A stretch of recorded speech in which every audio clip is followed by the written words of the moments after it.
Hello, ladies and gentlemen. Welcome to Mount Olive High School, a special Friday night edition of the Garden State HS Wrestling.com Match of the Week. Donald J. Brower here with James Clarke. We are going to be watching a great matchup between two teams as they do the national anthem without telling us.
As I'm sure you just enjoyed that 30-second shot of my stomach.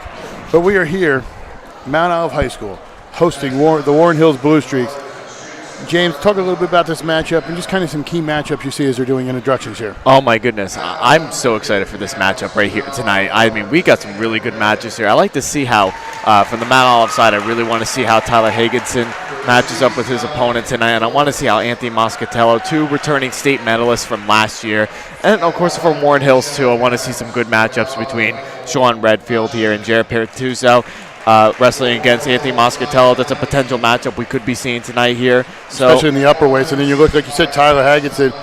If everything goes well, he might be getting a shot against Charlie Petchon, or do they go roll the dice and bump up a Davey Reinhardt to try to neutralize, see if they can steal some points there? That'd be a good matchup there. Yeah, anything is possible. I mean, you never really know what it is. I think there's going to be a lot of maneuvering behind the lineups tonight, so I think the coin flip is going to be key for Warren Hills and tonight. Not only that, starting at 150, then all of a sudden you're rolling the dice. If you're Warren Hills and you're behind, do you bump him up? Do you see what you got, or do you try to play the numbers when you're down there? But, yeah, it's going to be a very good matchup. It's going to be a very solid. It's going to be one of those bouts. Yeah, the action's not going to want to be missed. When I'm telling you, and before we get to the action, we got to thank our sponsors, the Harrington companies, for coming through. Big supporters of what we do here at GardenStateHSWrestling.com, as well as Dan Wernikoff, Champion Athletes, the man who's been behind everything we do with the podcast and such. And sponsors we have especially for tonight, the Market Tavern, Marketplace, and the 19th Hole. Three great businesses here on Route 206 in Flanders that if you want to go grab a drink, especially after the upcoming county tournament, or you're in the area, three great places. And I'm a big guy, so I know my food. But before we get started, if you're watching this, don't forget to follow for every of the other ones coming up. On Facebook, GardenStateHSWrestling.com. On Twitter, at GardenStateHSW. On Instagram, at GardenStateHSWrestling. And if right here as you're watching, when you look right on the bottom on the corner, the little subscribe and like, follow us on YouTube so you get all updates on our upcoming broadcasts, as well as our upcoming content, as well as my weekly blog, my weekly podcast, all my year-end stuff, and some of the big stuff we have going on this year. So check us out, and thank you for the support. Now, before we get started, a couple of updates, obviously for today. Some big upsets, I would say, depending on how you look at it. You had Huntington Central crushing, for the most part, Del Val, which I was shocked about. I think it was 45-18, which is a big, big differential. And then the other one that kind of shocked me, but not if you follow my predictions, and it shocked some other people, Wes Morris, who finally has a full lineup for the first time in a while, knocking off a very game High Point team. But kind of maybe you're changing in the guards there, seeing what happens there. Absolutely, I agree. I think this West Morris team, they're going to be competing with some teams this year. Mount Olive, I think they're going to compete with Warren Hills in the Group 3 sectional. So, yeah, we definitely got a lot going on here. So, for sure, West Morris is the team to watch out for. And for following along, we're going to keep you updated with what's going on. We had an issue with our scoreboard, but you can see our scoreboard in the background from the school. As we watch the action and get a little close in, we'll keep you updated on the time and such, but we're going to try to keep it in the corner there so everybody can see everything. So I'm going to get started right here. Looks like it's going to be Mount Olive's going to be the green. And we're going to have Warren Hill. Mount Olive will be the green, and they're going to send out first. Again, very crucial there, the coin flip. It's going to make a whole wide world difference here in this matchup tonight. Exactly.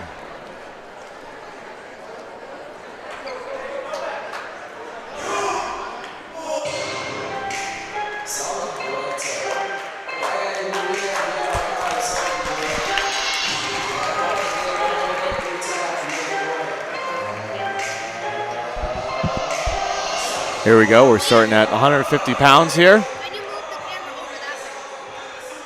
For Mount Olive, they were the first ones to send out tonight. And Warren Hills should be sending out a wrestler any second here. Got to be adjusting the camera here a little bit.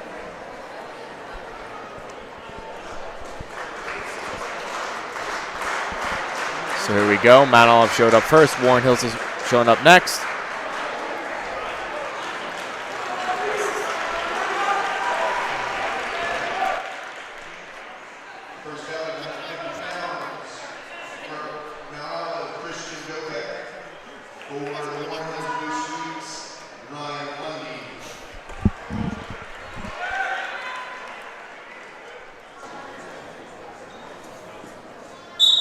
So we got Ryan Lundy for Warren Hills, and we're just trying to figure out who for Mount Olive.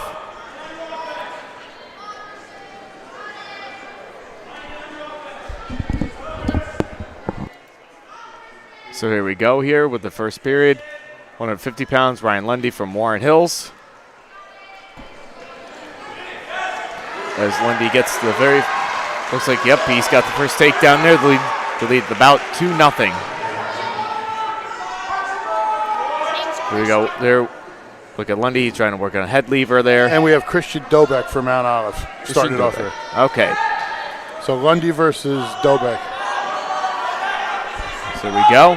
Lundy trying to work from the side there, doing an elbow chop there, trying to break down his base. Not quite throwing a leg in just yet, but he's trying to break his base there. Lundy also wants to set a nice pace to start off here. He wants to get everything rolling with this team and, get out to a nice pace to set the squad, because they just saw Warren Hills last year got the great run against Phillipsburg. They came out and just blitzkrieged Phillipsburg to where by the time they took a breath, they were down big. I think Warren Hills wants to try to do the same thing. So when they get to the big numbers up top and even below, I think they have, they want to have a shot to be ahead. So it might be too much and put the pressure on these guys from Mount Olive to have to get pins and not just decisions. Yeah, I think that's exactly it too. I think that one of the biggest problems too, they also have to watch out for some of these the key wrestlers from Mount Olive that they do have here tonight too. So they want to be able to neutralize and try to give up the best matchups as best as possible to even everything out. I think it'll be interesting to see when we get to those upper weights too, because like you said, Moscattello and Pantuso. You have to see, whoever has the flip, maybe they bump one down, they bump one up. Maybe we see Pantuso wrestle Jackson Yelp, kind of even trying to get a 6 there, see what they could do. I think it's going to be really interesting. I hope that match happens, because I think those two wrestlers are pretty evenly matched for the most part. It'll be a nice neutralizing match there for you would expect like 3 points from either wrestler. Oh, and a stall warning right at the end. That's that interesting. One there. That was quite interesting. You don't typically see a stall warning happen right at the end of a period right there. Not too often, at least. Got a little blood time here. I'll tell you something, Don. I've been really looking forward to this matchup all week, and when you called me I don't know what your exact feelings were about having me call this match with you, but I was really excited when you called me about this matchup here. I've been excited all week. Let's put it this way. In my phone, you're under the heading last option. Yeah, well, I can definitely see that. But some people call me the next Tony Romo of wrestling here. Yeah, you don't win anything. Well, Tony Romo hasn't won much either, so. Exactly. It works out okay. Hence the joke, James. Thanks for joining us. Got a little blood While they're down doing here. with this, the blood they're cutting it. Once again, follow us on our social medias. Facebook, GardenStateHSWrestling.com. And Twitter, at Garden State HSW. At Instagram, at Garden State HS Wrestling. And at YouTube, click, like, and subscribe. You see it down there on the right. Any content we put up, it goes automatically to our YouTube as well as everything else. You'll be notified of our upcoming tour, of our upcoming live broadcast, as well as my weekly podcast and everything else we do. Check us out, and thank you so much for the support. Back to the action here. It's going to let him just get up here. Nope, they're going neutral here. No, he's going to let him up. Interesting decision right there. So now we got a 2-1 match. Well, don't forget, I think that stall warding is going to be very helpful too, because now it's going to, he wants to be aggressive. He didn't want to be stuck in a situation where he couldn't, push the pace. So why, let him and get possibly banged for another and give up the point anyway? Might as well get him up. He's already taken him down once. Give it another shot. Yeah, no, I think that's a good decision there. I think it's good. It's a good coaching decision for sure. Because you never know, if you get banged for stalling again, then they're probably going to either have to cut him again, or they're going to have to hope that he rides out for the whole second period. Exactly. So why, if you don't think you're going to be able to hold them down, go for what you got. There we go there. They move out of bounds here with 1:19 left in the second period. Lundy still holding a 2-1 lead here.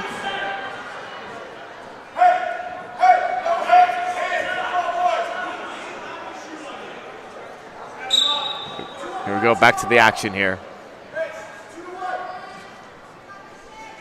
Both of these guys are a little tentative. Obviously, you want to make a good decision to start the overall bout, but I think they want to try to get in position to do something. They don't want to give up an ill-advised takedown or get thrown to their back in this situation. Yeah, it's still the early match jitters here. I think when you're the first bout, I think a lot of wrestlers can have that feeling of where everybody just gets the jitters here. They get butterflies in their stomach. It's tough because you have to set the pace of the match here if you're the first bout. They're doing a really good job there defending that is Lundy, as both wrestlers, no, they're still in bounds. They're still in bounds. But the Mal wrestler could still pull him back in. If he could go ahead, pull him back in, he could try to finish this takedown here. But Lundy doing a really good job. They want to pick him up. He wants to elevate that leg and pull him back in. Yeah, absolutely. And I think Lundy's just doing a really good job with defending that one off. Broke that grip there and got back up.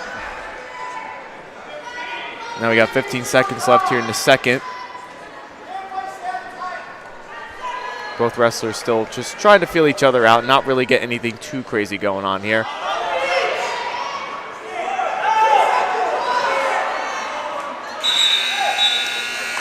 And there we go. Now we go to the start of the third here with Lundy trying to take, I think he's going to take bottom here. And he will. Now this is like a coaching decision here. Do you let him up early? And then you take 2 minutes to try to take him down, or do you try to ride him out a little bit, see what you can do, get some back points, and then let him I think up? that's what they want to do. They want to try to see if they can get something to make, and have to make Lundy have to push the pace. But if he gets up to his feet and you already got a warning, you might as well let him out, Yeah, I think that's a smart decision right there if you're a wrestler. And all I'll tell you right now is, I don't know if you saw it on camera, the fear in some of those cheerleaders from Mount Olive when they saw these two guys rolling over to that edge. The white eyes, like the fear I just saw in some of those girls' eyes as these big guys were rolling towards them. Well, I mean, as a former wrestler myself, I mean, it's, I feel for those cheerleaders sitting right there at the edge of the mat. God bless them. They're actually in the match, though. We don't have to worry about you watching from the sideline. Well, yeah, nothing can happen to me, that's for sure. I just know there was some wide eyes, like, oh, some life choices were reevaluated. Yeah, absolutely. 1:25 here in the third with Lundy holding a 3-1 lead. He's actually in a good position because realistically, all the pressure now is on Christian.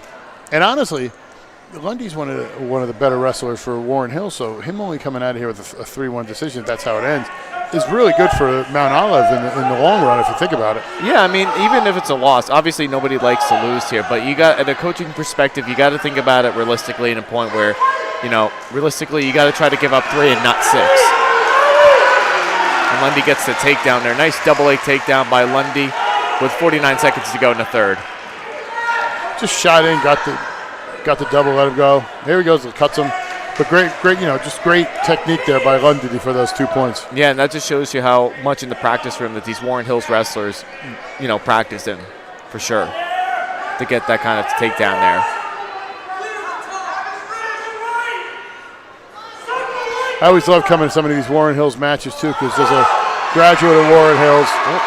It's like seeing a class reunion because you see so many parents of kids who you know now. So, well, I could definitely relate to that too when I go to a former Hackensack wrestler. When you go to a Hackensack match and you see some of the former alumni people come there, and then they kind of. Oh, I'm talking about alumni who have kids wrestling that are now in high school. Well, I mean, there's some alumni that have younger siblings that wrestle, so.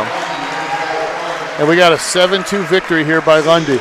I don't think he's happy. I don't think that's what they were looking for. No, absolutely, and that's a big one right there for Mount Olive there. I'd count that as a win.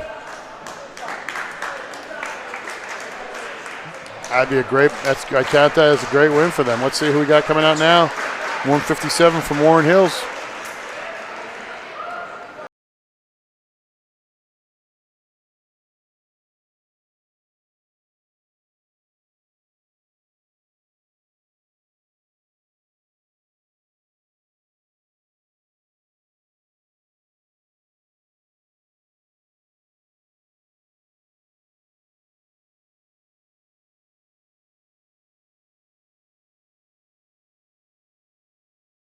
Out here for Mount Olive.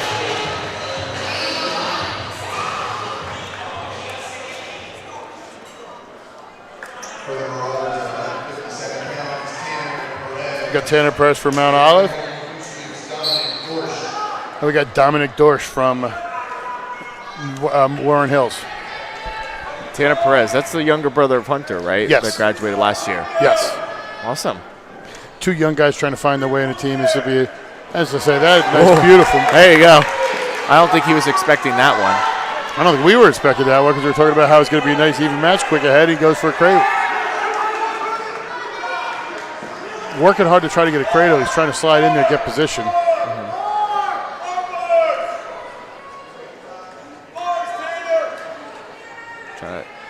Looked like he threw in that leg there. He did throw one leg there, trying to work a Turk there, or actually more so of a crossface there is Perez. Stuffed him down on his head. Try to work underneath the arms is Perez.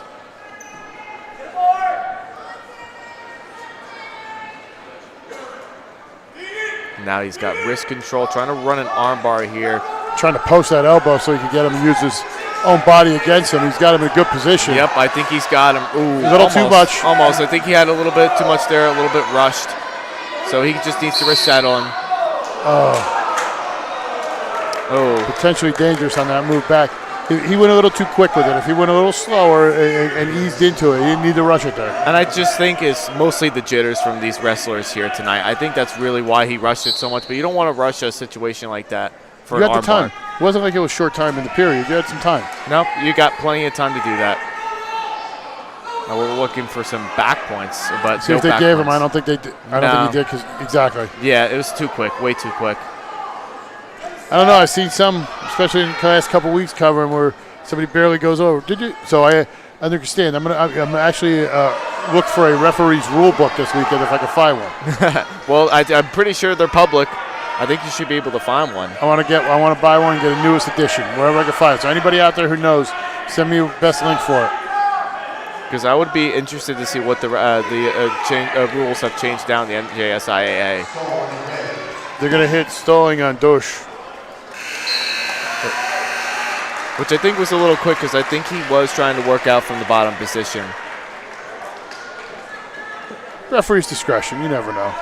But no. As we see, Perez is going to take defense.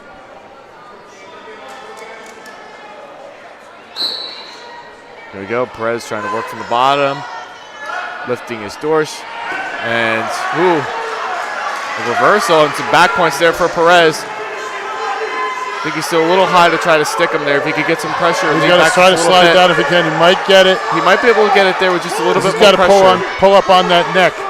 I think if he does that, he's in good position, and he is. And he gets the pin.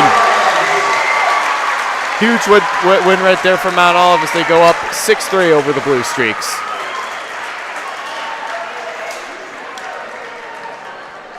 Now, correct me if I'm wrong, but one of the coaches over there, can't remember his name, but I believe he was the head coach over at Morris Knolls now, or was the coach at Morris Knolls, and now he's coaching over here at Mount Olive. Joe Barchetta. Yes.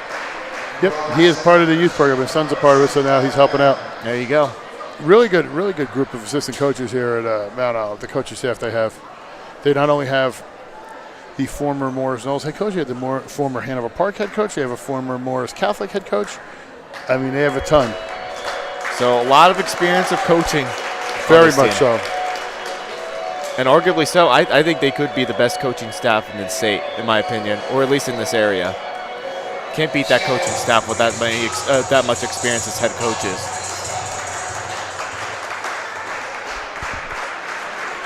See who they're going to send out. For the Marauders at 165 pounds, sophomore Tyler Cummings, for Warren Hills, Cody Miller. Tyler Cumming and Cody Miller. Yep, Tyler Cumming and Cody Miller here, entering into the 165 bout. Here we go. Underway here. Cody's one of their better wrestlers at Warren Hills.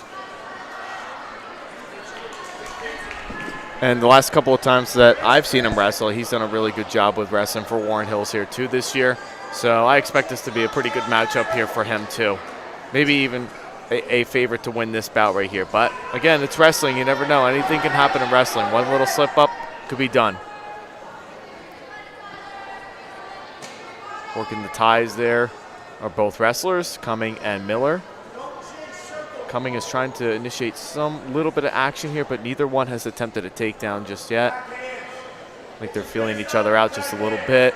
Now Cody Miller going on a double leg and gets the takedown, leads 2-0.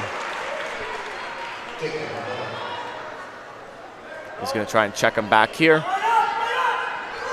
He obviously wants to get the 6 if he can to neutralize. Definitely. I think it's very important 6 if they can get it here for Warren Hills.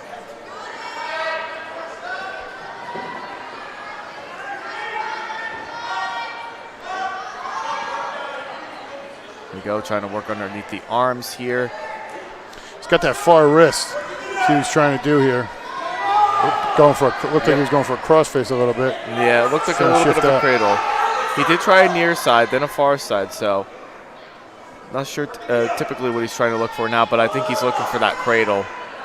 Now I think he's finally figured out what he's going to try and do, but not too successful with it so far. He could also be setting him up something for a little later on, pushing at an issue, thinking he'd go for it and then be able to get out. But yeah, now he drops to a leg to try to take him down there. Bring him back down to the mat. He's got to make sure he trips him back down, but he's doing a great job as he closes out the period with having a 2-0 lead. Shockingly, though, because you figure the way he came out as quick as he did, only to be down 2-0, I'm sure Cumming is just relaxed that he didn't get up more points. Because, you start the match, get a double leg takedown, and you're basically fighting on your stomach the whole time. They're going to let him up, because I think that's what they want to do here. I think Warren Hills tonight for them, I think they're just going to be working heavily on their feet because they've been excellent so far this season on their feet. Exactly. And they need to get some bonus points, especially with some of the matchups coming up. So you're going to see them maybe trying to work to get, majors instead of regular decisions, etc. Yeah, totally. I think any bonus point in this kind of a particular match here where you're evenly matched, you got to try to get as many bonus points as you can. There we go, trying to work a near side. He's trying again. Yep, he's trying that near side cradle again. But Cumming doing a good job. He's defending that one off. We're still in the neutral position. No one has control yet. And then they move out of balance there. Just get the restart. You're right there.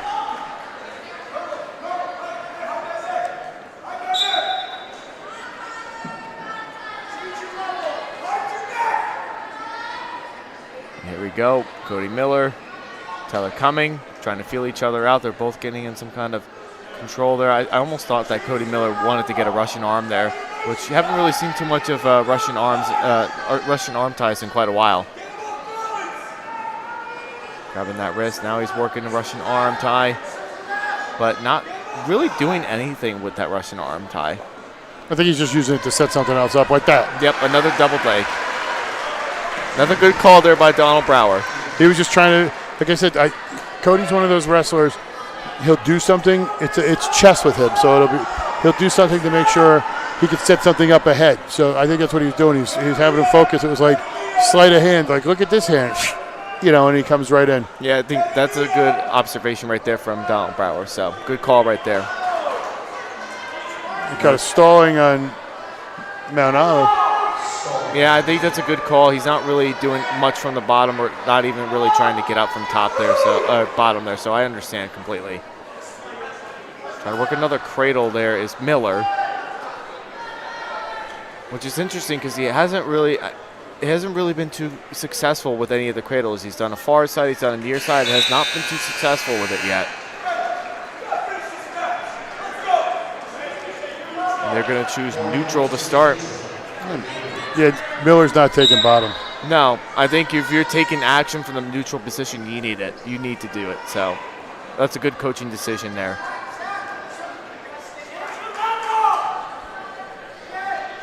Can't wait to see some of these lower level hammers, especially on both teams, just meet up because there's going to be some matchups I can't wait to see coming up here. Yeah, I mean, I'm looking forward to seeing Tyler Higginson, which we'll talk more about when we get to him. But I'm looking forward to seeing Jack Bastari. Obviously the upper weights, we want to kind of see where they're at too. But it's really going to be determined by the lower weights. You know what it is too with a lot of these matches that we see Miller getting the takedown. Got to cut him, see if he can keep going to get that major decision. These matchups, and you fans will know it, a lot of these teams sit with the big hammers. It's not the ones who decided. It's always some kid you never heard of, or some kid who, they put in there not to get pinned or something, who winds up winning a big match that winds up winning it. Always is a thing in these matchups with these top teams. And I remember the very first match I called with you. It was about 5 years ago for the Mendham West Morris sectional match there, as Miller takes him down with a 9-2 lead here. He got to cut him one more time to get a takedown for the major. Remember covering that match, and there was two particular wrestlers, one that wasn't even a full-time varsity starter, and only lost 4-2 to a kid who made it to the regions. So, that just shows you that wrestling's a weird sport. Anything can happen if you push the pace and not give up anything for your team. Exactly. And that's how Mendham won the sectional final. As Miller gets another takedown there, he's got the major. Just might as well just ride him from top at this point. You got 20 seconds left. You can ride him from top. Coaches are imploring Tyler to get up. 12 seconds left. They want him to get to his feet. Yeah, because now this puts Warren Hills in that position now, getting that bonus point victory. It could make it or break it for Mount Olive, this match right here. Cody Miller, your 11-3 winner here at the 165 pounds for Warren Hills.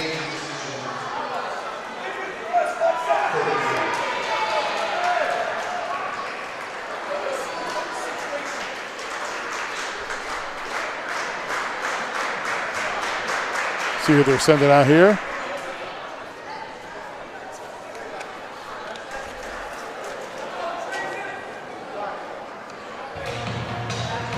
They're going to send out Michael Drazak for Warren Hills. And if I'm not mistaken, they'll probably send that Tyler Vaneus from Mount Olive. I think you're right. For once in your life, you're right. Not very many times where I'm right.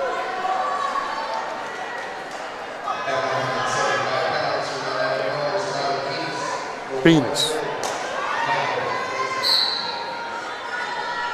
Tyler Venus and Michael Drazak. All right, another good matchup here. Really solid matchup here with these two.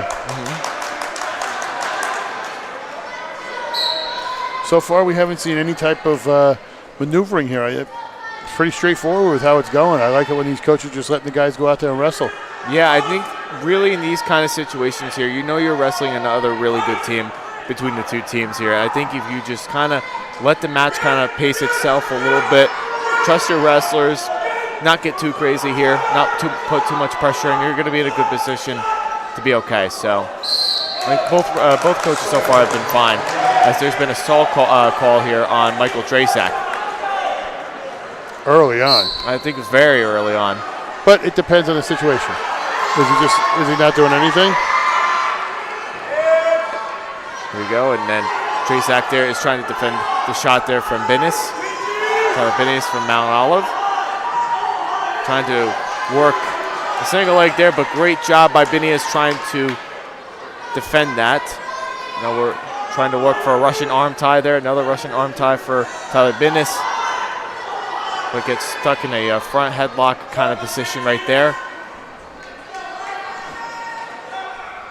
I think they're going to call a stalemate here any second. Neither one's really doing much from that kind of position. And nope, they're still working from it.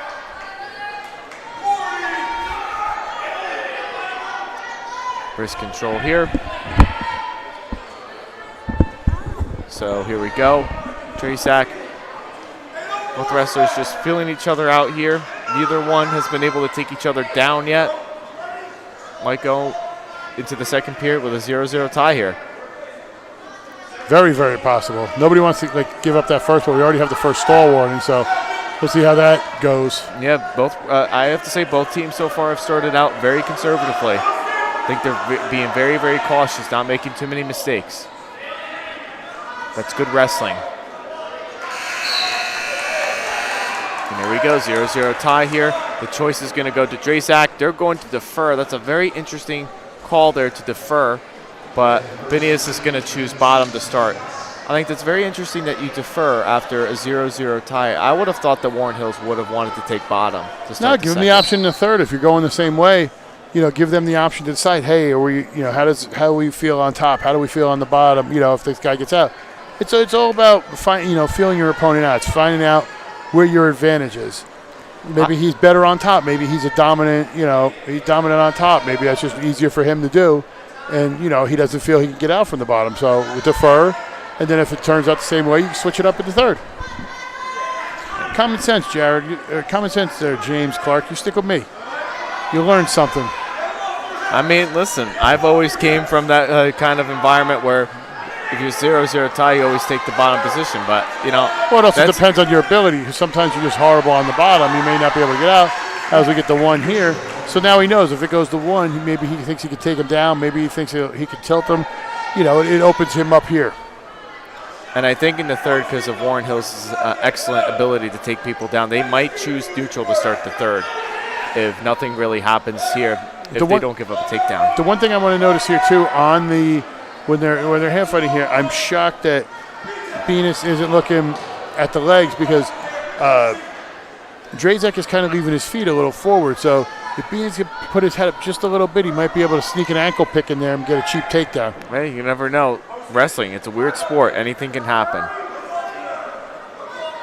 And trying to get another Russian arm tie here. I just love seeing those Russian arm ties.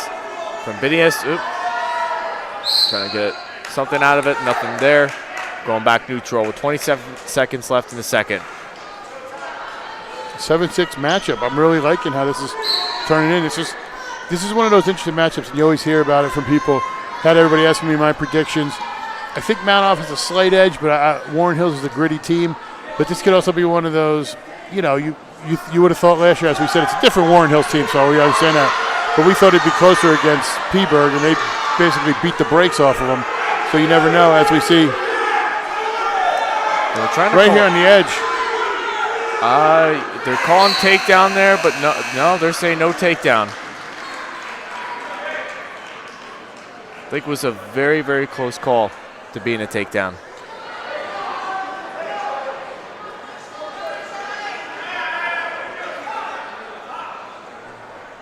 Well, I think there was some confusion right there between the wrestler and the coach. Yeah. I was going to say I was right, so I made another good call there. I said they were going to choose neutral in the third. I don't have that on tape, so I don't know what you're talking well, about. it's on this tape here. If you rewind it later, you'll find it. It's been deleted. Mm-hmm. Scrub the tape, Jared. Scrub the tape. So I was right here, Don, with Warren Hills choosing neutral to start the third. Well, I think that he wanted to choose top. He wanted to choose top. The coach was like, yo. You couldn't finish out that ride out there in the second, so, yeah, there was definitely confusion there.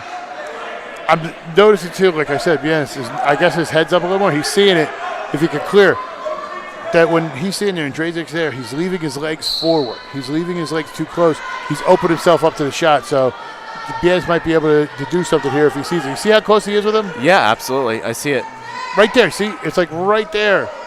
And he's just not finishing it. I don't know if it's something that it's a mental thing or if he's just not seeing it. I don't think he's seeing it because it's right there. He's pushing it back. He's leaving that leg. And if Drasek does not, I'm pretty sure Drasek has a stall warning here, so if he does not take any action here, he's going to get banged for stalling again. And he's losing. 1-0.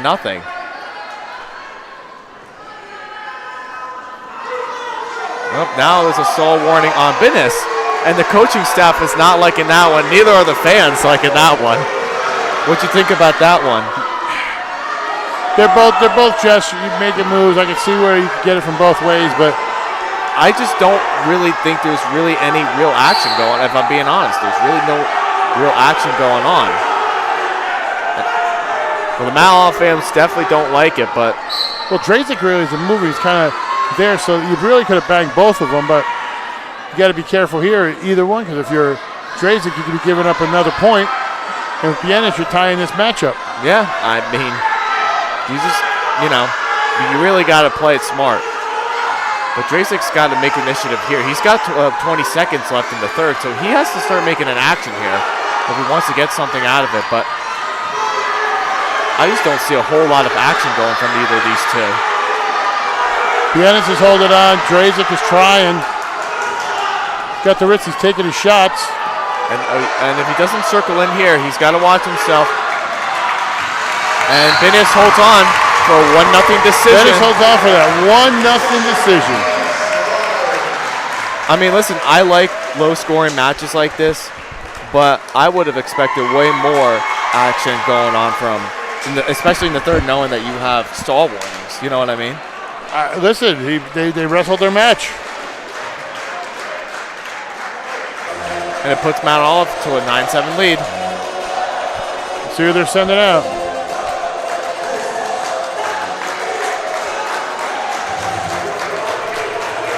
I'm going to call and say it's Nicholas Gonzalez.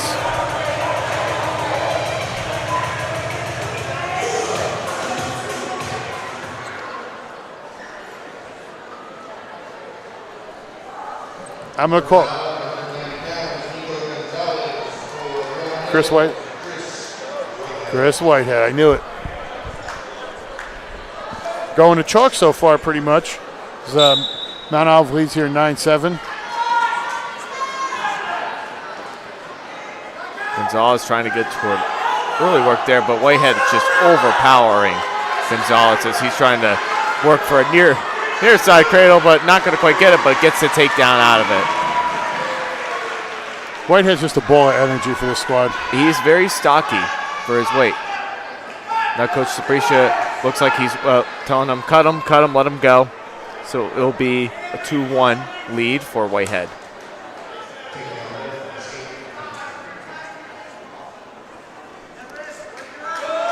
For Gonzalez, trying to get something out of it. Oh, nope, out of bounds there by referee Bill Dixon. So you're talking to him earlier. Were you telling him, hey, I used to wrestle. I was that guy who was always in the sidelines bringing you water? No. I actually did some wrestling on the mat. Won't say I was good or bad, but, I wrestled on the mat. That's the most I could ever say. Actually, it's the most your school ever wants to say about it. Yeah, some of my classmates would probably agree with you on that one. But back to the action here and away from the roast of Mr. Clarke here. Yeah, don't worry. I got roasted at work today, too, so why not come here and get roasted, too? That's how it works. Whitehead gets another takedown, leads at 4-1. I'm going to cut him again. We got a 4-2 lead for Whitehead. This is just going to be the takedown game here for Whitehead at this point. He's taking the initiative from the neutral position, and coaches are feeling it. He's feeling it. He can definitely dominate from neutral. Left that leg there. There you go. Takedown. They're going to cut him. Well, at least they're telling his coaches there's nothing there yet. Now he's got the takedown. Now he's going to cut him. Or now they're going to say stay on top. Yeah, well, I give him an extra point. that late in the first, you know? Yeah, I don't think the coaches realized that there was no control there yet. I think that's why. I don't think they really realized there was no takedown there until he called it. Now we're going neutral. That was chosen by Jacek. No, I'm sorry, Whitehead. Still stuck on that last match. No, listen. A lot of these Warren Hills upperweights, same thing. Pick them up, take them down. Pick them up, take them down. Yeah. And that's exactly what it's going to be here. And there we go. We got an 8-2 lead there for Whitehead. Yep. They look like they're just going to say, work on top, see what we can get. Get some bonus points, work for a pin.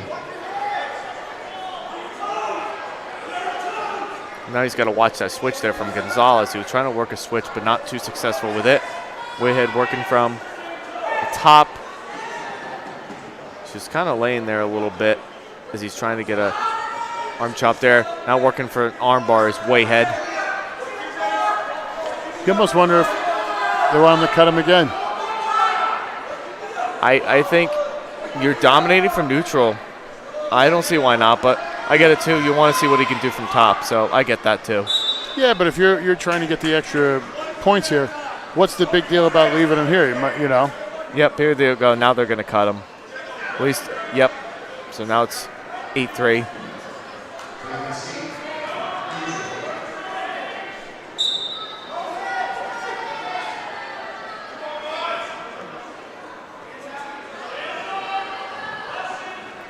So we go, wrist control for both wrestlers there, but Whitehead is just dominating here from his feet.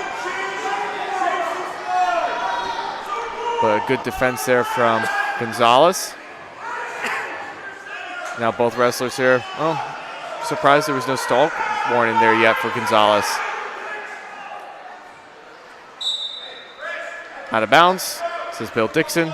Got 25 seconds left in the second with Whitehead holding an 8-3 lead.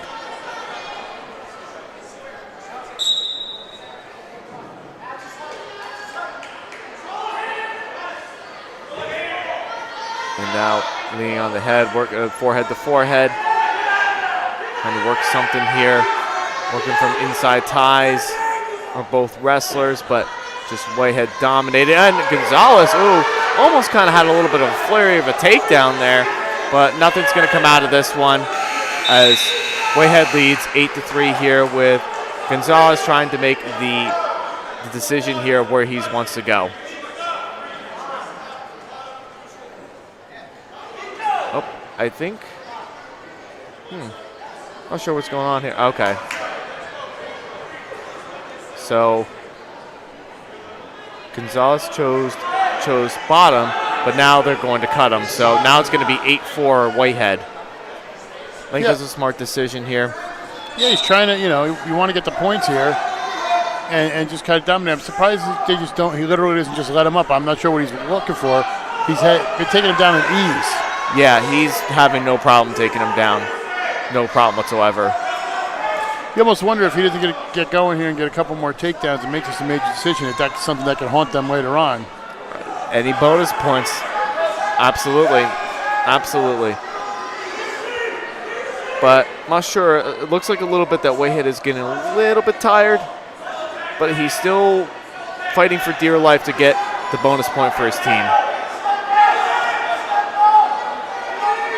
And trying to work from that wrist control. Trying to work some kind of takedown, but nothing's doing there. As both wrestlers are just fighting for dear life. Not one of them trying to give up a bonus point for their team as they go out of bounds. Minute 5 left here in the third. And it's an 8-4 lead here for Chris Whitehead. It seems like Whitehead's almost tired out.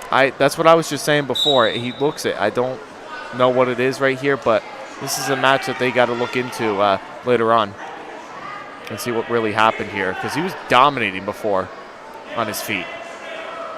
Now he's having trouble getting anything in.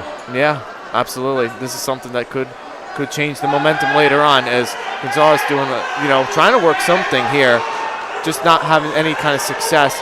And Whitehead trying to power there. He's trying to get a near side cradle, but he's just working a takedown. He's going to get it.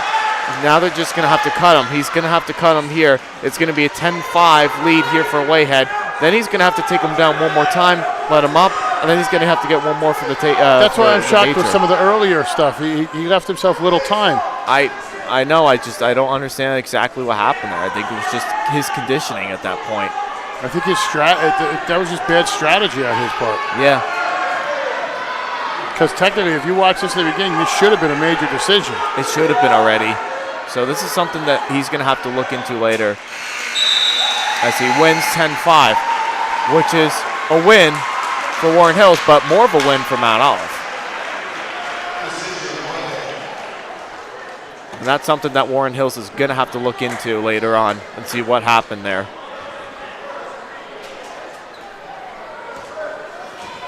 As they now lead 10-9, Warren Hills. I mean, we know who they're sending out for 215.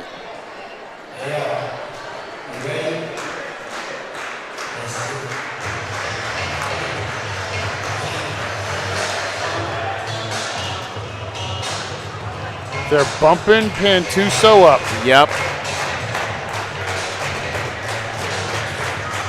Now, are they going to send out Moscattello here at 215? That's the question.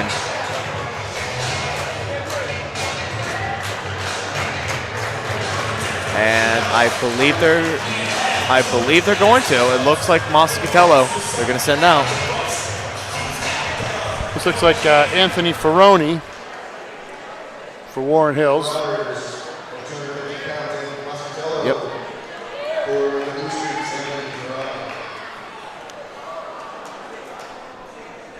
So here we go, Anthony Moscattello. It's going to be interesting to see. I think they're obviously going to bump Pantuso up to face Yount. Yount's, which Yount's isn't a traditional heavyweight where he's big, so this is not a huge weight difference. I figure they think they're going to attempt to possibly get a trade-off here.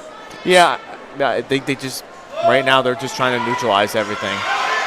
They expect Moscattello to get a pin here, and then a heavyweight, could be a 3-point swing here for either team. So, well, that's why I think they're bumping up Pantuso. I think they think he's got a better shot at pinning Yount than anybody else, whereas Moscattello, it's a trade-off here. So they're like, oh, we're just going to neutralize this. Looks like you got the crossface rolling over him over. Yeah, I think so. Just Moscattello, very tough wrestler in his own right. He's going to get back points and the pin for Mount Olive. In 59 seconds, the pin for Anthony Moscattello. Mount Olive now leads 15-10. And they're sending out Pantuso. They have to. He's ready to go. He's good to go. They're sending Pantuso out. They have to. It's going to be Pantuso versus Yount. And I'm sure you're calling that right now, and I'm sure your predictions are correct for that.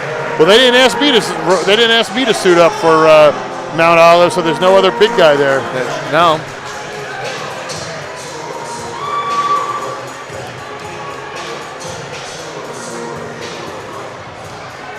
Yep, we got Jackson Youts versus Jarrett Pantuso.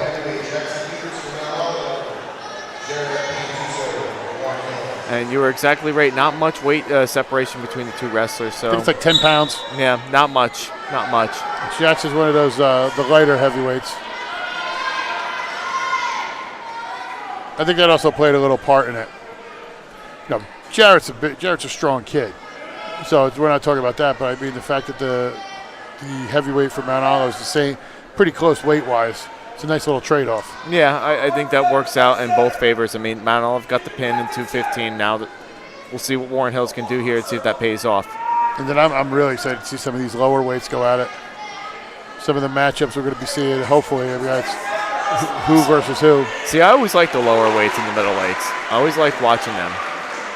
I was always a fat guy, so I like the fat guys. Those ones were always kind of tough for me to watch. Usually I say that about you watching you commentate, but we digress. All right. So here we go. Working a power half is Pantuso, not successful with that. Now trying to work an arm bar there is Pantuso. Trying to take his time with it. He knows it's not, obviously he's in the position for it, but not quite there yet. But now he's just working a wrist there. working, controlling on that wrist. And see what he can do here, working on both wrists there.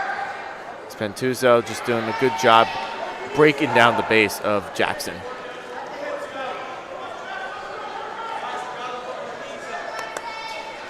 And we might get a bang for stalling here any second. I feel like there's going to be a stall warning here any second for Youts. But now he's working up to his pace again. And Youts gets that escape. We're not quite there yet, but he's pretty close to that escape there. But they say neutral. Now they say it. Escape there, 1 neutral. Now this is where you wonder if it's going to backfire, because you're assuming when you make this move that you want to try to get more points than you gave up in the lower weight that came up. Correct? Yeah. When you bump, if you get a 6 down there and say you win, but you only get a 3 or even a 4, you've lost. Yeah, I mean, you know what I mean? You might as well just go out there and try to neutralize. Say Pantuso wrestles with Moscattello and Moscattello wins, but he only wins, 3 for 2. You've really only given up 3, and then you bring out your heavyweight to wrestle. You know what I mean? It's just you're assuming that you're going to get the pin, if that's how it says. Yeah. They got a quick reversal here. For Pantuso. 4-1 lead here for Pantuso. Yeah, I mean, I do agree with that to some extent, for sure. Obviously, Warren Hills wants to win, and so does Mount Olive. So the best way possible to do it is just trade-offs. Like you said, Moscatello got the pin, and now Pantuso needs to try to work off of that and see what he can do. That's what I think he's going to do. He's going to, like we said, pick him up, take him down. Pick him up, take him down. Yeah, and just Warren Hills, they know they're so good on their feet this year. They've all been so good so far this season on their feet. So just initiate that action from the neutral position. And now this might, almost had him in a position right there. And we called it takedown, so 6-2. And he still maintains control there, so it is not a 6-3 or 8-3 lead there. It's now going to be 6-3 after that escape. He could have had him a couple times, but I think they're just telling him, wrestle him, but stay away, don't go to your back. Yeah, he's looking for that pin. Yeah, he wants it. He wants to try to get the pin as best as possible for his team. And he'll do it in any which way. But again, you don't want to wrestle stupid and give up 6 for your team. Wrestle smart in this match. Here we go. We got 30 seconds left here in the second, with Pantuso having a 6-3 lead. Now just trying to feel each other out. There's not much initiating action here at the moment because I don't think neither one wants to give up with what just happened before. And Youts is just defending that one off. And see, he could be in a position here to try to spin right here, but I don't know if he sees it or not there. And now Pantuso goes into the third with a 6-3 lead right there, and that's something that I don't think Warren Hills was expecting. Youts taking neutral here. I think he wants to get up, doesn't know if he can get out. And, at this point, you got to try something here. You got to wrestle smart. You got to be conservative in some way. Obviously, you almost got thrown to your back there a couple of times. In a succession, you want to make sure you get, you get your best foot forward here. Yeah, totally.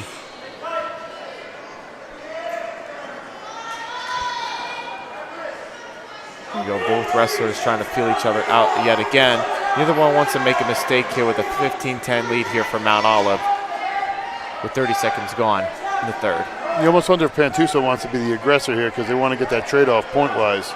I mean, you would have thought so, but again, I don't know if it's a conditioning thing. I don't know if it's a mental thing that's going on with these upper weights right here, but, I think it's situational because you don't, you want to do something, but like it's almost you're in that moment when you're out there and you're trying to wrestle, but you're trying to remember the scenario we're in. Like, you're winning. You think, oh, it's good, but you don't realize, like, hey, I need to win by a lot more. I need to get going. Yeah, and you know that you have that advantage right now as Pantuso gets that takedown, the double leg takedown. And now he's got an 8-3 lead here. I'd say at this point, we just try to work something from top. And if I'm Youts, like you're trying to get up, but don't get caught with anything, You get hit a couple times with stalling, that's fine. It's not like you're going to get knocked out. And I think really, I think he can really afford at this point to stall out if he really wanted to here. They're not going to bang you that many times. They hit him one. Well, they did hit him one time. There's still a little bit of time here. Well, now it's a point, so. But still, that's 5 points. So he's still struggling here. As long as he doesn't go to his back, this is a win for them. That's what I'm saying. This is an easy trade-off win. I would do it in a heartbeat. Well, it's a win for Mount Olive, but for Warren Hills, I think they were just expecting a lot more. 100%. I mean, I'll tell you what, that may go down as a loss in the record book. That's a win for Jackson Youts. Yeah, it's a win for him. It's a win for Mount Olive. You're talking about a state medalist. You're right there. He didn't get out there. Got a regular decision. You might as well just sent him out. Now we're going to turn to the light guys. I'm going to predict it. Probably going to be Augie and Muretta.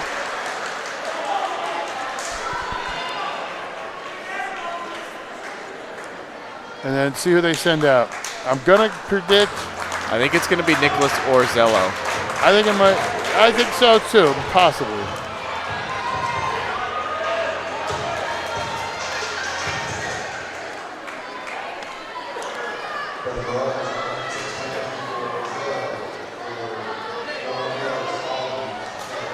Yep, I am a prediction wizard. Yes, you are. They really should hire you out in Vegas to do all this. I think you could beat out all the experts out in Vegas. No, I'm not that good. But hey, it's worth a try. There we go, and Augie gets that first takedown, first initiative here, 2-0. As you said with Augie, he's one of those young guys. Telling you, it's gonna be that. He's a good wrestler for Warren Hills. Yeah, he's gonna have a bright future for this team. Him, Davey Reinhardt, that we'll see next. Hopefully, possibly. Hopefully, but we'll see. Maybe they bump him up.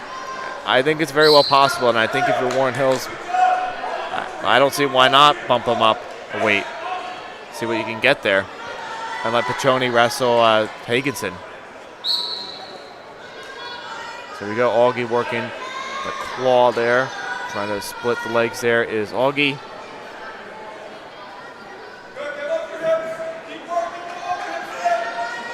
Trying to work from the top there. Nice head lever, but not really anywhere deep enough to really do much with it.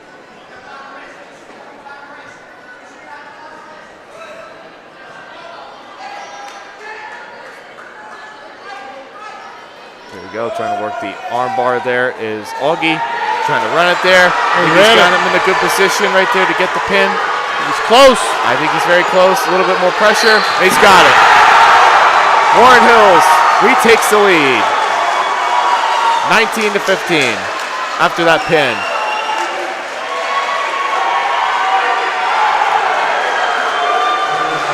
See what they're sending out here for Mount Olive. At 113 pounds.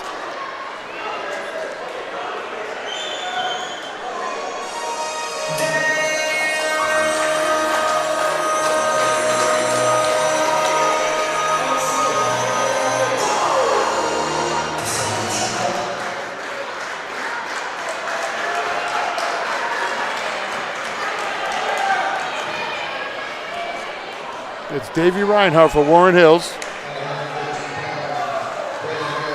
And Brandon Barris for Mount Olive. I was going to say that name, Brandon Barris. You know what's interesting, though? I'm surprised Warren Hills didn't send out Kevin Haney or Kyle Applebaum, bump Richard Reinhardt up to wrestle Higginson, and then you have Petchon possibly to wrestle Latta. I don't know. I probably would have bumped up. I would have bumped up Davey.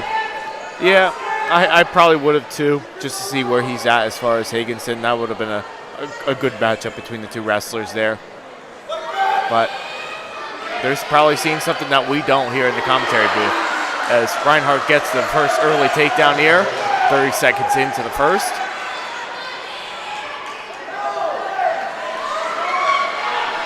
And Reinhardt trying to get that early takedown. Now it looks like he wants to try to get some kind of tilt there, but not able to grab the wrist or the elbow. There we go, Reinhardt trying to work something. Now he's got that claw in there over the right shoulder blade there. I'm trying to see what he can do, man. Let's see what he can do here, get that pin. I was trying to work something there. Looks like he's almost like guillotine kind of like, but not quite in the position for a guillotine there just yet. And he's all action. He's all energy. Yeah. Like he's trying to find everything. He's not just sitting there. He's on the edge. They're letting him wrestle, but he keeps looking for something. Yeah, he's super quick wrestler in the lighter weights for sure. I wrestled with his dad. Wrestled with his uncle. Went to school with pretty much his entire family. There you go. But now you get to see him all the time. Hell of a pedigree on the Reinhardts.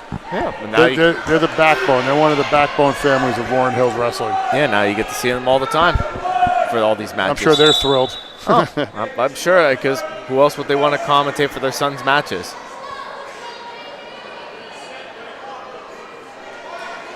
Here we go. We got 20 seconds left in the first with Reinhardt having a 2-0 lead here. I'm kind of surprised that there wasn't really any kind of quick back points or anything like that yet from Reinhardt. I think he's just he's trying, but I mean, great job.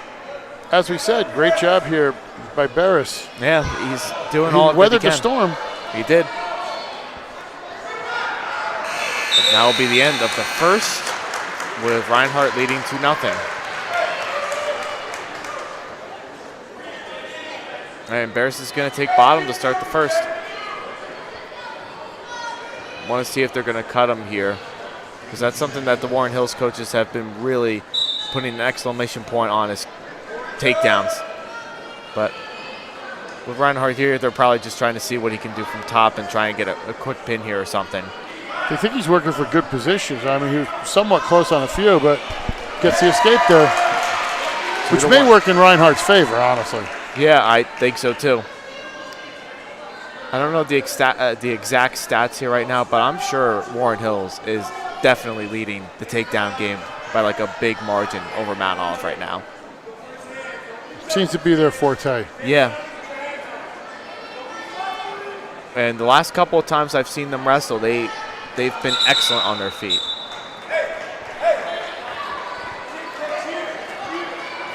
We got 119 here left in the second, with Reinhardt leading 2-1. And now Reinhardt just trying to feel him out there, but great defense by Barris right here.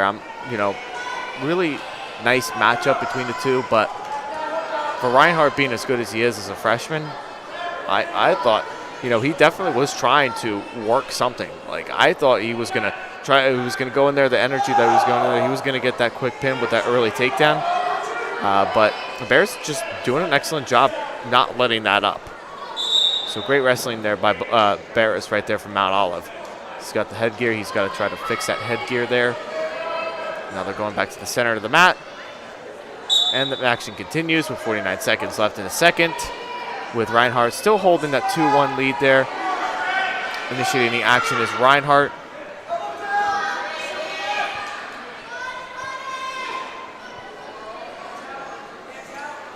Just pressure on that head. Just keep tapping on that head right there. Because I think Reinhardt just wants to get in Barris' head there, just try to make some kind of mistake that would work in Reinhardt's favor.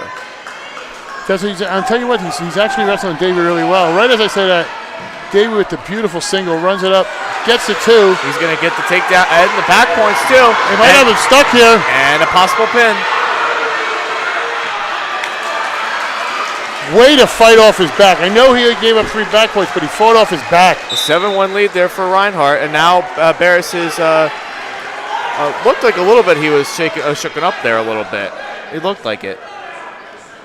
Wow. But just crazy.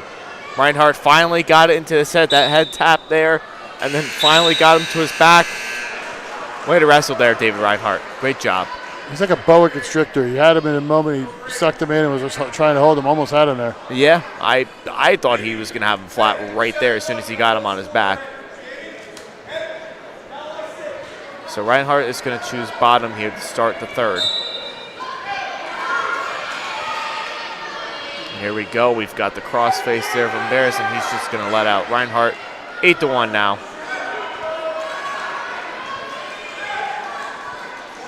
Now Barris is now he's a little shooken up after that huge 5-point move there by Reinhardt. So Reinhardt looks like he's setting him up for something here. Yeah, I think he's going to try to get a throw. or at least work for something here.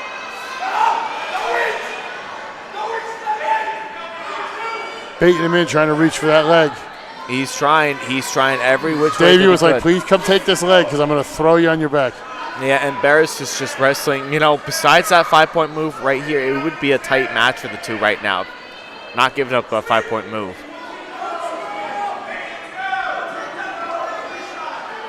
Barris in on a shot. Yeah, Barris he's still fighting for his life. He's not giving up.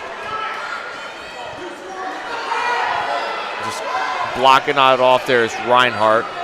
I think they're going to call. Nope, not yet. Unless if neither wrestler Barris trying to get up. He's trying something, man. I mean, he's in desperation mode right now. He does not want to give up that extra bonus point. But Reinhardt has to watch himself a little bit that he does not hook his legs right there, because that could be a penalty point. They're going to restart here with 35 seconds left. 8-1 here. Reinhardt's got to make the move right here. It's now or never for Reinhardt to get that bonus point victory.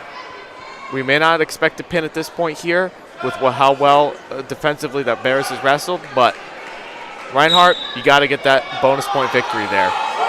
Get this takedown.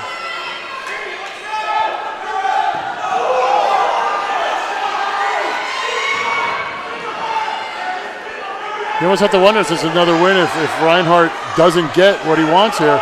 It could really be. You never know. Got 10 seconds left here in the third. This is a regular decision for a guy like Reinhardt. Yeah, unless if Reinhardt gets that last-second takedown. Oh, and they're calling it. They're calling the takedown. 10-1 major. Oh, and Mount Olive coaches are trying to wave that one off. They didn't think that was a takedown, but to me, in my perspective, it looked like it for sure. Let's see what they're calling here. I think they're waving that takedown off. I don't know. To me, that looked like a takedown, in my opinion, or at least very close to it. I think they're waving that off. I think they're going to wave it off. If that's big for Warren Hills, or big for Mount Olive at least at this point. It would be a 3-point match, but they're only giving him the regular decision. Wow. I don't know. I don't know. I don't think he had. I think he went real well with it. But wow, that's going to be big. That was a big gamble right there. Speaking of big supporters of the GardensHSWrestling.com, the Harrington Companies. Please, if you have anything with your recycling, building, or any other needs, Harrington Companies. Thank you so much. As well as the Marketplace, Market Tavern, and 19th Hole. 3 great businesses on 206 right here. And Dan Warnerkoff, Champion Athletes. Dan Warnerkoff is the man when it comes to fuel. So, well, I know that guy out there. That's Charlie Pacone. Let's see if Tyler Higginson comes out from Mount Olive. That's who they're sending out. This is one of the big boys. So with the biggest matchups here. That's what they're saying. They're not ducking it. Got to see what happens here. But this should be a really good matchup right here, though.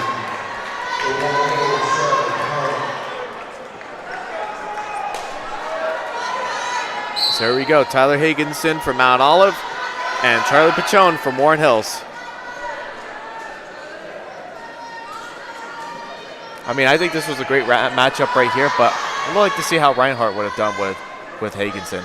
That's interesting. I would have liked to see that too. But yeah. Well, sometimes they don't always do what we want to see. It's something that's best for the team. You almost wonder if the coach would want to redo after what happened last match. Well, we'll see how it ends tonight as Higginson gets that first takedown.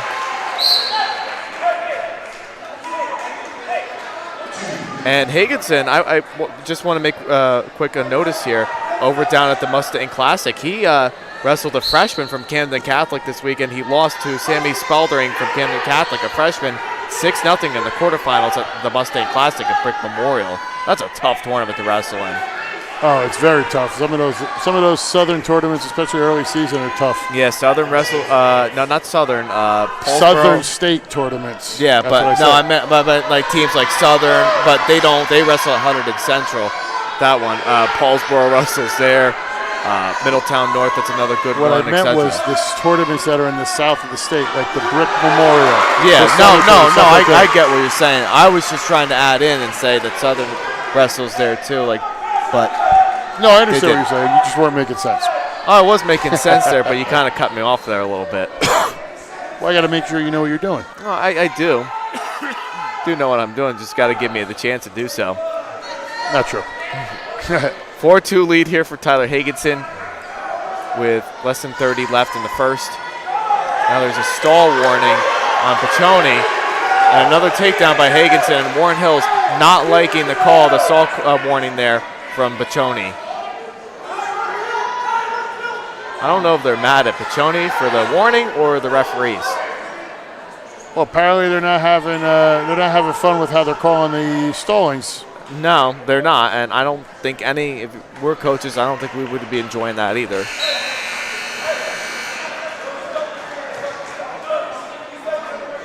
(6-2) Tyler Higginson. It's deferred to Higginson, and he's going to go bottom to start the second.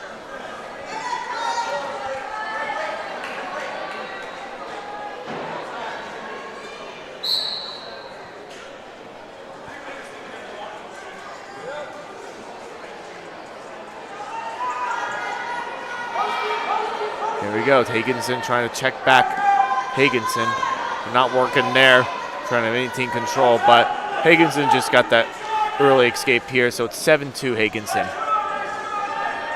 I almost wonder if they're looking for a major here. Obviously, you'd like a pin, but what do they consider a success from this?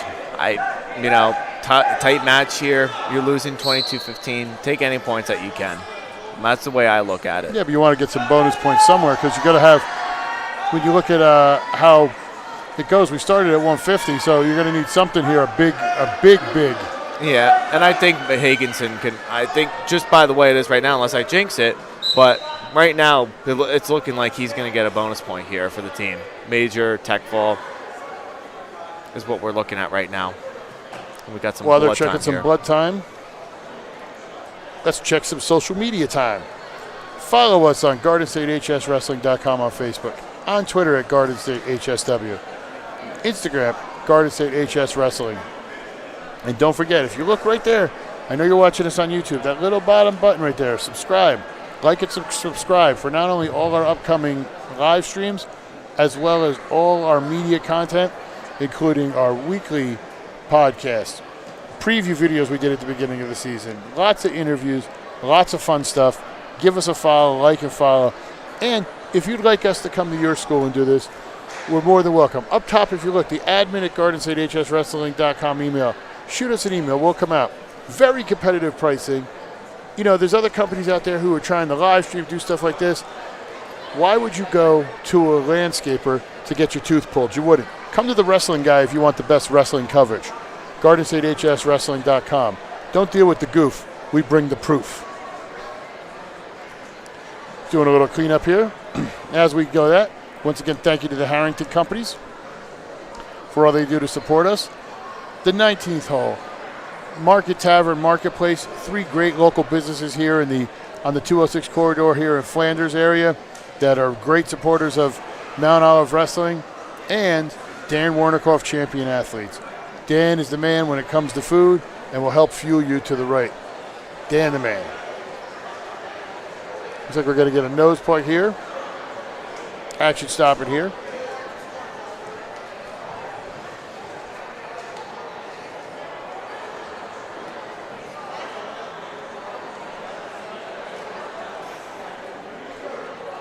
I think this may give Charlie a breather here. Yeah, I think it changes everything just for this. You never know. No, I wasn't a good wrestler myself, so I never really had that opportunity to really experience bloody nose. I never got to experience that, but some kids I knew, they always said it was never fun. Do you want me to? Come here. Well, you can give it to me right now, but I've I've experienced bloody noses, but not in a wrestling match. Well, we'll get you out there to wrestle somebody. We'll get you out there against, I don't know, who'd be your way? We'll get you out there. I'm heavier now, so I probably either Pantuso or Moscattello there. I'm sure one of them will give me a bloody nose. Moscattello will hook you up. I'll make a call. All right, there you go. He's right over here anyway, so. good friends with the family. His uncle's the coach at Jefferson. Yes. 1 minute left here in the second. 9-3 lead here for Tyler Higginson. Speaking of Jefferson, they actually won a try earlier today at their school. Yeah, they wrestled with North Warren and Kearney. It was. They won both. Jefferson, a good team. They've been a good team for a long time. Tell you who to watch for them. I said it in my preview video. Watch Maura White. It's going to be big things for them as a senior. Yeah, and even Coach Moscattello even said a lot of positive things about her. So you watch my preview videos. I like that. I do. I watch them every year. My mom and I will sit down. We'll watch not every single one. I show them Hackett sounds, obviously, and then I just watch the rest on my own because I like to see what everybody does in the area. Higginson leading here 9-3. 20 seconds left here in the second. Now we got a stall warning there. 1 point for Higginson.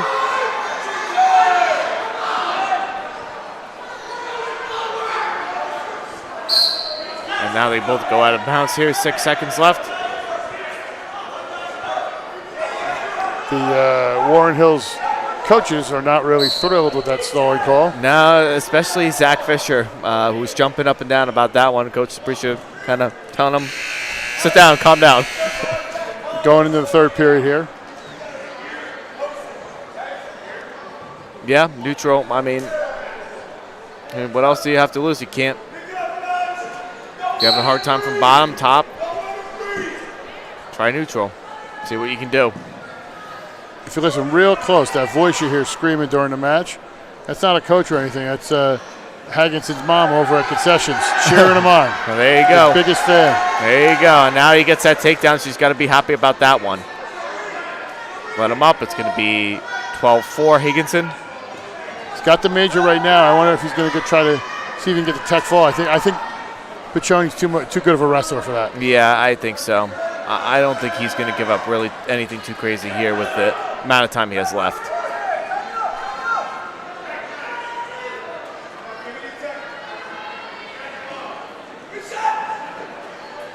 Higginson trying to work another something here, but good defense there by Petchon, just blocking that one off. I mean, he's got to score here if he wants to make it a regular decision. Yeah, and he's not too far away. Well, now they call it the stalemate, so now they have to reset, and that changes everything. But he wasn't too far in a position from spinning around for a takedown there.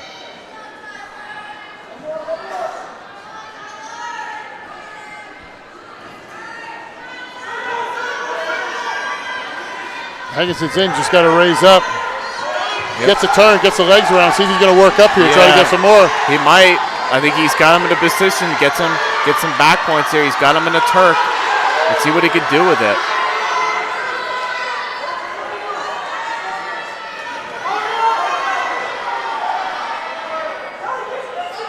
He's up 10. 14-4. 25 seconds left in the third.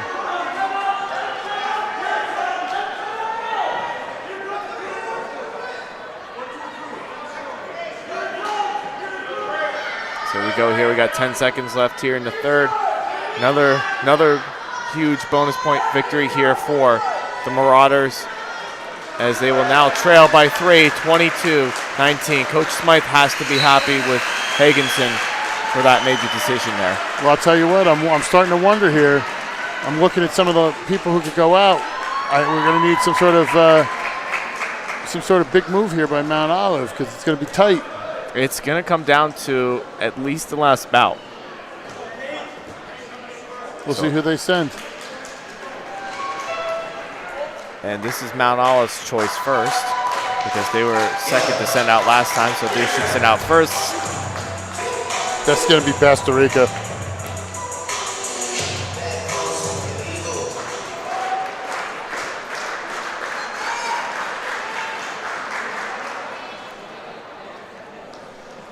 And Tyler Redfield.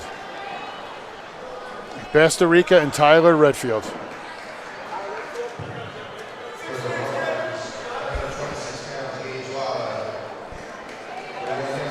Oh, never mind. Indeed. I mistook that. Gage Lada, I'm sorry. Yeah, I didn't think that was Bastari. I thought Bastari had couldn't like get a good look at his face. I was like, oh. Yeah, I thought Bastari had like the big, dark curly hair. there we go. Tyler Redfield, Warren Hills, trying to help his team out with the team victory here if he can get a win here.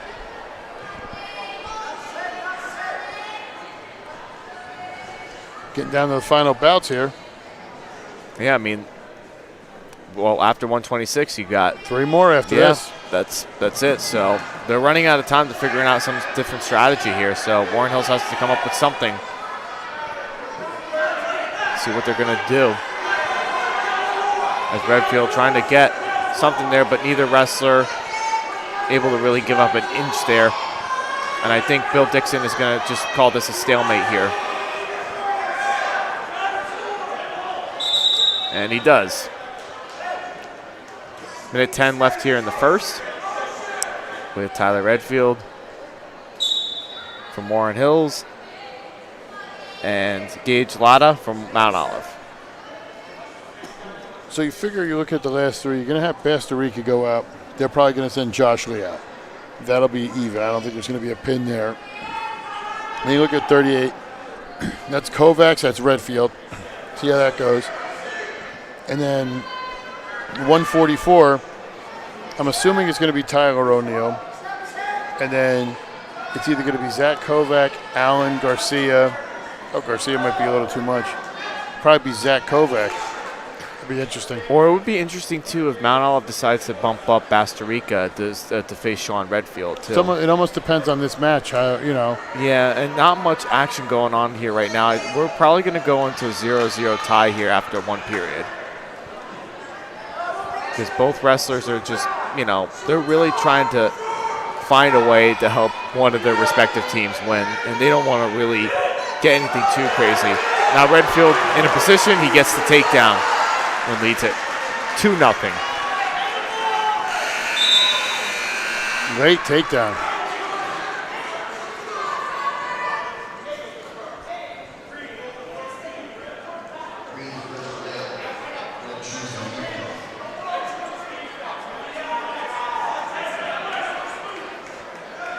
And Redfield is going to take the bottom position to start the second.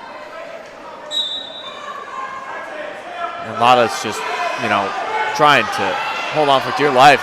Ooh, and, not quite had that much pressure on him, but if he would have had more body weight on him, he probably could have gotten some points out of that if he was in a better position.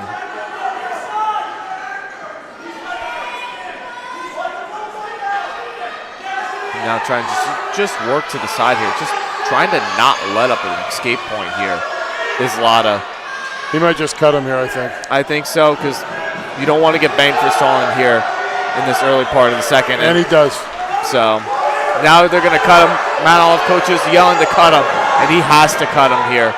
And he's, almost in a position to couldn't escape. Now he got up in a reversal instead of an escape. So 1, not 2. 1, not 2. That's what Frank Rogers always said to us all the time.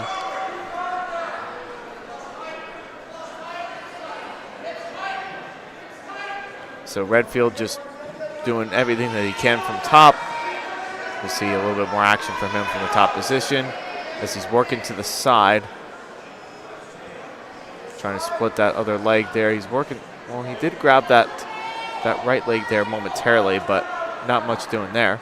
Now he hooks up that one leg there. His right leg, trying to work a power half there, or a half, and doing something with his legs right there. He breaks down. Nice job by Redfield breaking down that base of Latta. Wants to get a little tilt here.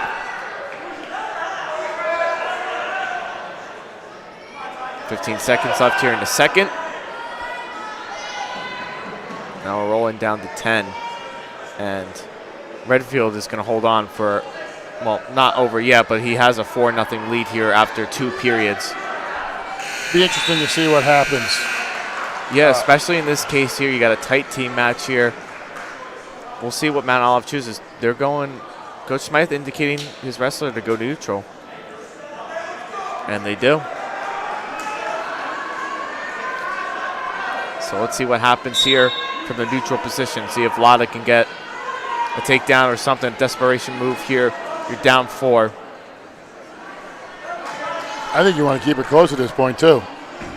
You do. I mean, you don't want to give up the takedown, but yet you don't want to give up anything crazy either. You don't want to give up. If you try to throw, you don't want to get it too sloppy where you're putting yourself on your back and you're giving up bonus points. You don't want to be uber aggressive and have something happen. So. No. So I say at this point here, you just work for something, takedown or defend shots, but no big moves from the other wrestler.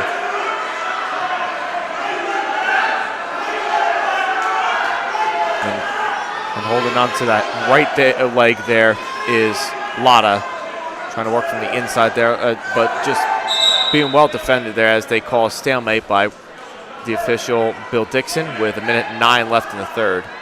Redfield holding on for that 4-0 lead. I'm pretty sure I can hear the Mrs. Redfield screaming for her kids all the way from Washington right now. Well, I would too, personally. I mean, the child's out there wrestling. It's a tough team match here right now for both our kids, obviously. So you're in a tight spot right now. You want to try to win this match. You want to win the team match. So I get it. We're approaching 40 seconds left here in the third. Both wrestlers just feeling each other out, not really getting anything too crazy here in this kind of doing. But Redfield in a position, he gets another takedown. It's 6-0 Tyler Redfield over Gage Lotta. Now we're approaching 20 seconds left here in the third. And now, I think Redfield wants something more. He's trying to work some kind of cradle from the Too close. Yeah. He rushed it. I understand what the 10 seconds left. Yeah, I mean, he was trying to work for something. It looked like couldn't see too close from over there, but it did look like he was trying work. Way he was working from the side, he was trying to get a cradle, I believe, from what it looked like from. But it looked like he had it locked in, but he didn't want to go over too quick, and wasn't sure what he had going on there. I didn't want to rush it, but at the same time, it was right on the edge. So if you went how you would normally do it, it wouldn't have been able to happen. So yeah, no, it wouldn't have, especially in this short amount of time. He's your winner, 6-0. Tyler Redfield. Now that puts the team score up 25-19 Warren Hills.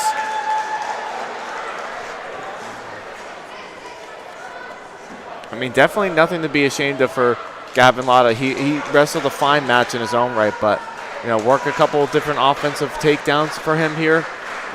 Could have been a different match.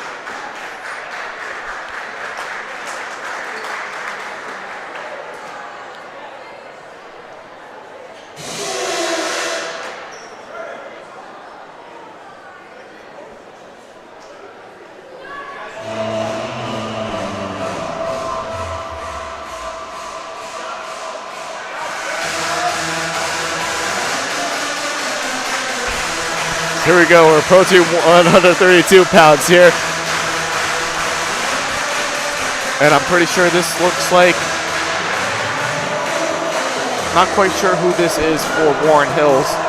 I'm going to say I think it's Ethan Drazak. I'm not 100% yeah, sure. I know. It didn't look like Josh Lee to me. And here we go. And this wrestler here is...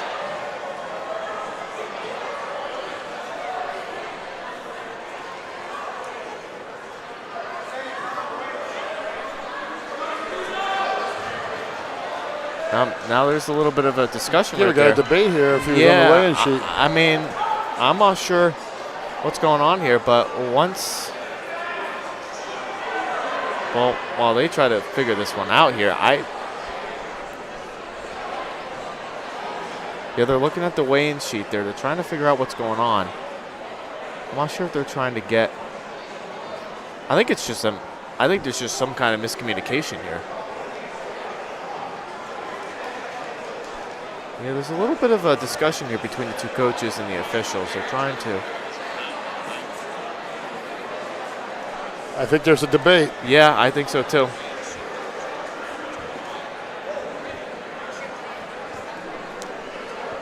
Yeah, I don't know if it was a miscommunication, debate. I mean, to me it looks like it's a debate because neither coaches are really happy about it right now.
They're going to give the forfeit. They're going to say he's not on the schedule. He wasn't on the bat sheet. Wow. Big twist there.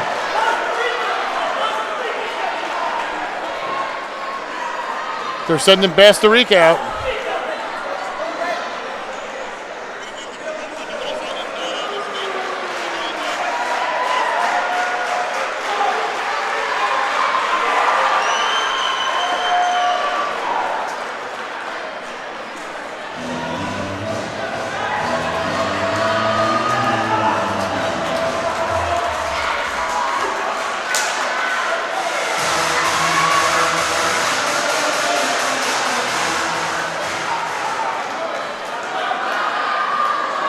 Go.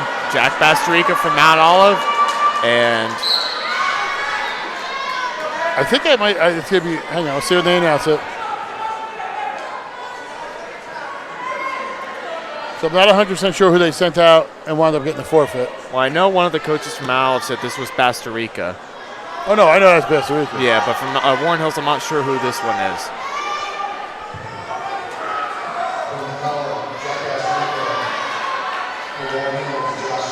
Josh Lee.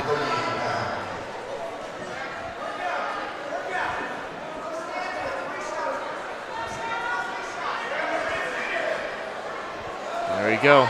Bastari trying to work for that takedown there over Josh Lee, and he gets it. And out of bounds, called by referee Mike Internosha. 1 minute, 12 seconds left here in the first, with Bastari holding a 2-0 minute 12. lead. Did you say 12 seconds? I thought you said... A minute 12. Okay, I thought you said 12 seconds. I was like, wait a minute. What? Yeah. Are they that quick? Well, it's been a long day for everybody, so I get it. Here we go, and Bastari just trying to work something here.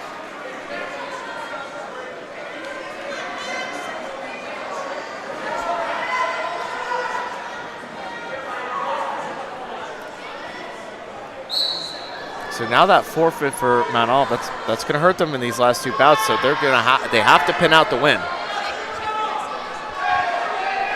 Here we go. We continue working. Is Bastari just working from the top. He's on the right side of Josh Lee.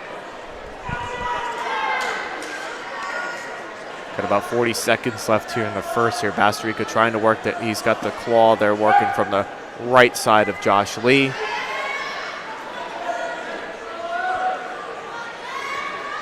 Here we go. Now trying to work something here. He needs to pin. Mount Olive has to pin out here in order to win. And then I think it comes down to tiebreakers. Well, let's see. Well, yeah, it's 12. 19 plus 6, that's 25 right there. That's 12. And then 30, then, yeah, so, yeah, it would be. I was thinking it would have been 32, 31, but it wasn't, so my math was just slightly off. Yeah, it would come down to tiebreakers, so. We got to love figuring that scenario out. Oh, yeah, definitely. That's never fun, never. Especially for both teams who've been wrestling so hard here tonight. We approach down to the end of the first. Now we've got Jack Bastari leading 2-0 here. Mount Olive's going to look into, yep, they're looking for the bottom position. Start the second.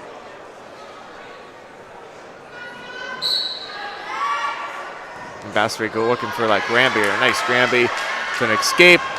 And just getting the takedown is Bastari. He leads it 5-0.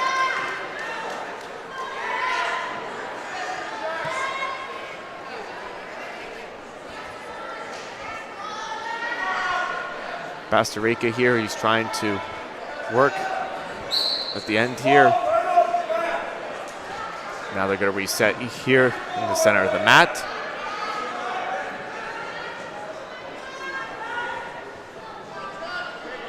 And referee's position, both wrestlers, and here we go.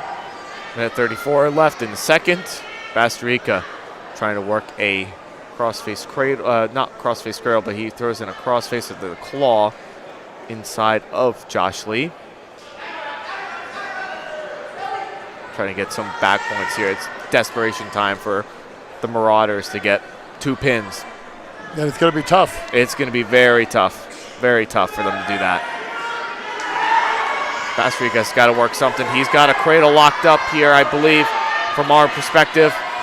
Lost it momentarily there. He's not going to get it back, I don't think.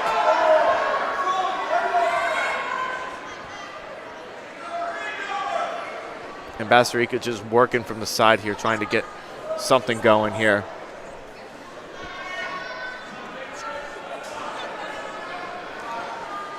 And now he's just trying to work something. He's trying to, looked like he was getting a ball and chain there. Haven't seen ball and chains get too successful this year, but now we throw in another cross face. Is Bastarica looking for something here, but nothing's going to happen here at the edge of the mat. Mike Internosha calls that out of bounds. We got 27 seconds left here in the second. We've got Bastarica up 5-0 over Josh Lee. We'll see what happens here. Pressure's all on Mount Olive here, obviously. It definitely is. But in that kind of perspective, I mean, you just never know what can happen. Plus, you don't even know if say that kid out on the wrestles. I don't know if he would be beating him. So it's just interesting to see. It will be. It will be to see what happens. Obviously, in this even if they bout. wrestled the last match, I don't know. I mean, who knows what would happen? I mean, there's really no excuse. I mean, it's not like that would have affected too much anyway, because Warren Hills has been wrestling amazing. They have been. I thought the strategy backfired a little bit with Pantuso, but in the long run, it looks like it's working out because you're trading the 6 you were going to get. You still came out. I thought that would have hurt him, but it looks like they're wrestling really well. Yeah, no, they're doing everything that they possibly can. I mean, give credit to Mount Olive where credit is due. Obviously, they lost some really big names from last year, and so did Warren Hills. But both teams are still going at it here. They're both working to try to make a name for themselves yet again this season. And obviously I think they're both these teams are still excellent in their own respective, and we're going to see them go deep in the groups this year, I believe. It'll be interesting to see too if they don't get the 6 here, Mount Olive does, and they're down. If Warren Hills just forfeits the last match and says, "Let's head home." At this point, I say, why risk any kind of injuries that go on here? Might as well do that, because the way the momentum is going right now here, I don't think Mount Olive is going to get the pins here that they need. It's tough to get those 6, It's tough to get pins. It is. Unless it's just a hammer. It is, and Bastarica is one of those hammers for Mount Olive, but Josh Lee is definitely no slouch either for Warren. No, he's not going out there and rolling over. No, so he's definitely going to fight his butt off in order to hold on the win for his team. No, he's showing a lot of heart and fight. He is. I mean, some of the earlier matches, kind of looked, you thought it'd be better, better matchups, and there were major decisions you were kind of shocked about, and maybe you overrated some kids. But now Josh Lee's showing the heart of a blue streak. Exactly. Showing the blue streak pied. Now we got 40 seconds left here. Jack Bastarica, he's now leads 6-0 over Josh Lee. Just looking over to his coaches what he's going to do in this situation, but it's too little too late now. Let's see if we can get something going here in the next 30 seconds. But Lee is just fighting so hard from the bottom position. Now that's another stall call there. It's going to be another point there for Bastarica, but nothing crazy is going to happen here.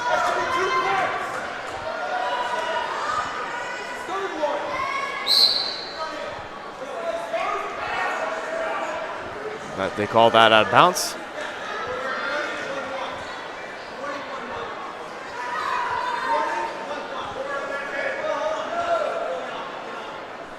Debate on how many stalling points there are. Yeah, I believe that. I think he got the stall point once, and then he got another point. So I think the score is right. It's 7-0.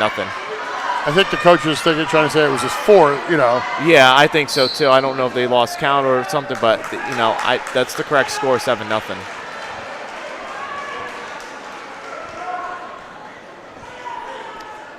Four seconds left here, and Warren Hills wins the match.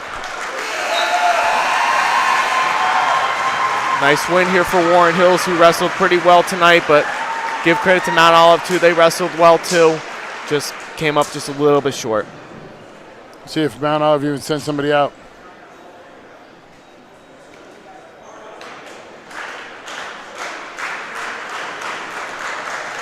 Warren Hills definitely is.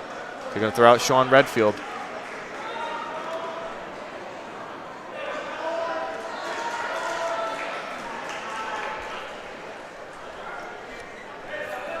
They're going to give Sean Redfield the forfeit win. Yep, that's it. Warren Hills wins it.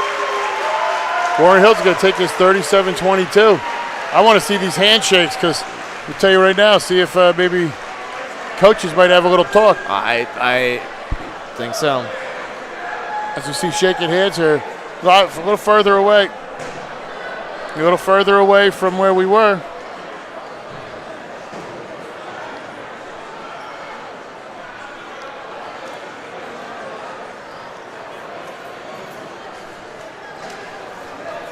Wow. Wow. Speaking of wow, go check out our social media. I'm catching my breath right now. I can't believe it, but big win by Warren Hills tonight. But you want to get a big win? Follow us on social media.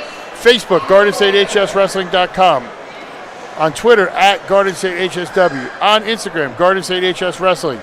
Little button down there on the corner for YouTube. Like and subscribe.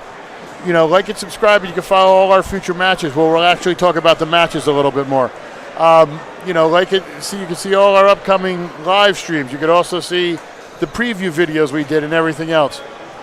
For all your content at Garden State HS Wrestling, just click there. Well, back here, Matt's side, at the Harrington reporting area for GardenStateHSWrestling.com. James Clarke, talk a little bit about this. What you saw here, kind of.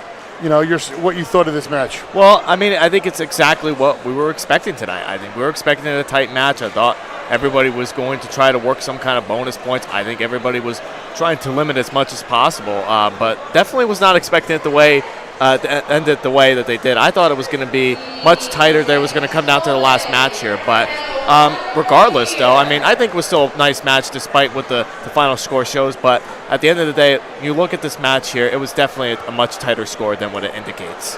And what's interesting, I'm going to try to find out exactly what happened, and I'll probably talk about it on the podcast early next week. It'll be a little later, obviously, with New Year's. We're going to be a day or so late, so it'll probably be up Tuesday or Wednesday night, depending on everything, how it goes. But, interesting way. I don't know if he wasn't on the sheet, exactly what happened there, but I know that was a big time. But let's not pretend like that was the main thing, because it was back and forth at that may have made the score a little higher, but I don't think that's the difference maker. So I'm going to get to the bottom of exactly what happened. But, great matchup between these two. And you know what? Little testiness between both programs. And, they're going to, we'll see how that happens again when they get going a little bit more. And, this nice little rivalry. They're not too far away here in Mount Olive and Washington. That's a nice little rivalry of two great squads. And Warren Hills has got some quality kids coming back next year. Same with Mount Olive. It's going to be a rivalry we're going to have for a couple of years. I think so, too. Two top teams that are at least in the top 15. This is definitely not the end for the Mount Olive. Obviously, this one's going to hurt them a little bit moving forward. But at the end of the day, both of these teams are really good. I expect big things for both of these teams moving forward.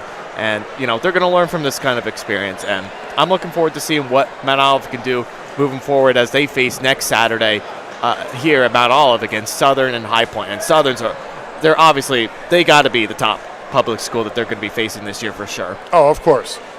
Well, let's hit that social media one more time. See what we can get set up with social media.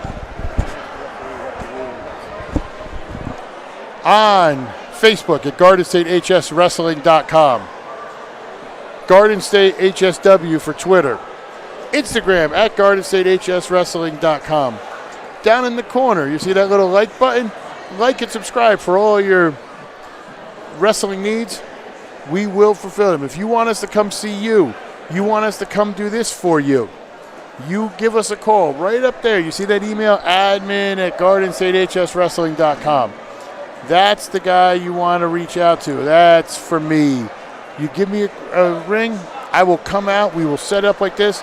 There's other people who do live streaming. Why deal with people? You're not going to take your car to your landscaper. You're not going to go get your tooth pulled by your mechanic. Go to the wrestling guys. GardenStateHSWrestling.com. They're the ones you want to talk to. I'm the guy who will bring it, make your team feel like they should. GardenStateHSWrestling.com. We're trying to get a clarification on exactly what happened with the match We're trying to see exactly what's going on.